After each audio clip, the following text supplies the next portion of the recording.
write down the value of the 7 in the number 1074. We can see the 7 is in our tens column, hence it's 70.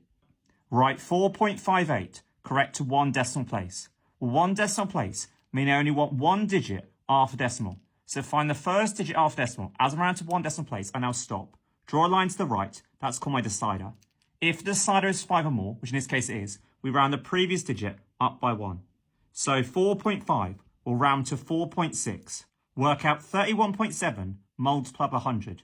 When multiplying by 100, all we can do is simply move the decimal 2 places to the right. Hence my answer will be 3,170. Write the fraction 28 over 70 in its simplest form. To simplify a fraction, we want to find a number that divides both the top and the bottom without giving a remainder. In this case, 28 and 70, they're both divisible by 7. So I'm going to start by dividing the top and the bottom of my fraction by 7. On the top, I know 28 divided by 7 gives us 4. And the bottom, 70 divided by 7 gives us 10. Again, check whether it can be simplified further. Well, here, I know that top and bottom, they're both even. So they're both divisible by 2.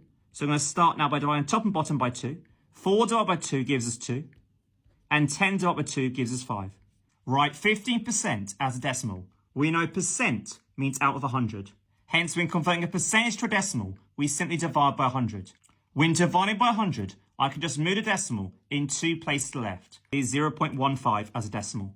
In dealing with a pictogram, we should always look at the key. We know 1 square here represents 8 pictures.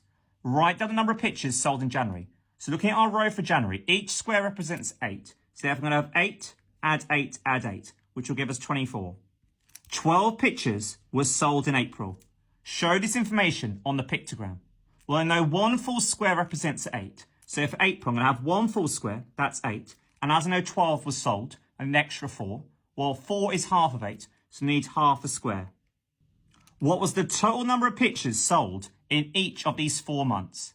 As I want the total, I want to add up my January, February, March and April. Well, for January worked out, there's 24 were sold. For February, again, each square represents 8. So we're going to have 8 plus 8 plus 8. And again, half a square, half of 8 would be 4. So 8 add 8 is 16, add 8 is 24, add 8 will give us 28. For March, again, each square represents 8. So we're going to have 8 plus 8, and again, half a square will be half of 8, which is 4. 8 add 8 is 16, add 4 gives us 20. And for April, we know there was 12 sold. Adding up, so I'm going to have 24 plus 28 plus 20 plus 12. Always starting on our right, our ones column. 4 add 8 is 12. Add 0 is still 12. Add 2 gives us 14. So 4 down, carry the 1. 2 add 2 is 4. Add 2 is 6. Add 1 is 7. Add the 1 I carried gives us 8. So 84 pictures were sold in the 4 months. Work out the difference in minutes between 1 hour 25 minutes and 1¼ hours. Well, I know a quarter of an hour is 15 minutes. Because a quarter of an hour, there's 60 minutes in an hour. So it'd be a quarter multiplied by 60. When calculating a fraction amount, we simply divide by the bottom. Well, 60 divided by 4 gives you 15. And 15 times 1 gives us 15. So there's 15 minutes in a quarter of an hour. Hence, I've got 1 hour, 25 minutes.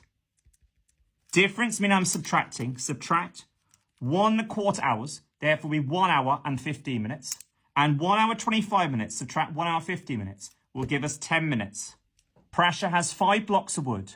The total weight of all 5 blocks of wood is 3 kilograms.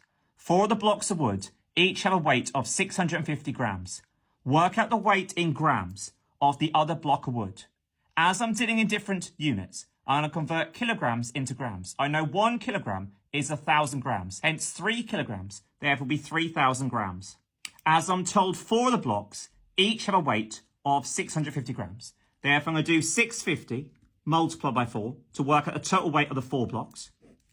4 times 0 is 0. 4 times 5 is 20. So 0 down, carry the 2. And 4 times 6 is 24. Add the 2 I carry gives us 26. As I want to work out the weight of the other block of wood, I'm going to do the total weight of all 5. In this case, 3,000. Subtract the weight of the 4 blocks, which is in this case is 2,600. Always starting on the right. Well, 0 takes 0 is 0. 0 takes 0 is 0. I can't take 6 from 0, so I borrow from its neighbour. So 3 dots to 2, carry the 1. 10 subtract 6 gives us 4. And 2 subtracts 2 gives us 0. Hence, the block of wood was 400 grams. PQR is a straight line. Work out the size of angle x. We should know angles on a straight line always add up to 180 degrees. If you forget, look at a protractor.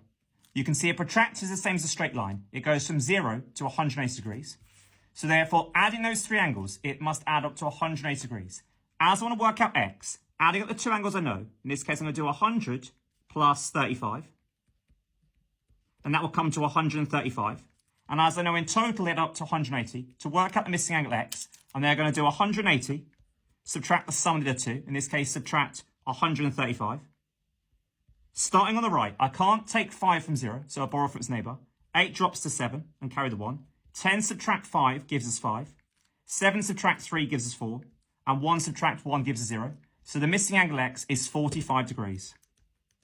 Plot the point with coordinates 3, 2. Label this point A. Well, we know a coordinate is always given as x, y. We always go along the corridor and then up or down the stairs. So x, we go positive 3 in the x direction, and y, we're going to go positive 2 up. So 3 up 2, put a cross and label that point A. Write down the coordinates of the midpoint of BC. Well, the midpoint is what's in the middle. So looking at our line, BC, I can see here in the middle, there's our midpoint. As we want as a coordinate, we know a coordinate is always x, y. Hence, in the x, it's gone -1 on the x, and it's gone nowhere in the y. Hence, it's -1, 0. Mason throws a coin 3 times. The outcome of each throw is either heads or tails. List all the possible outcomes of the 3 throws. Hence, we could have head, head, head. We could have head, head, tails. We could have head, tails, head. Or we could have head, tails, tails. We also could have tails, tails, tails. We could have tails, tails, head. We could have tails, head, tails. And finally, we can have tails, head, head.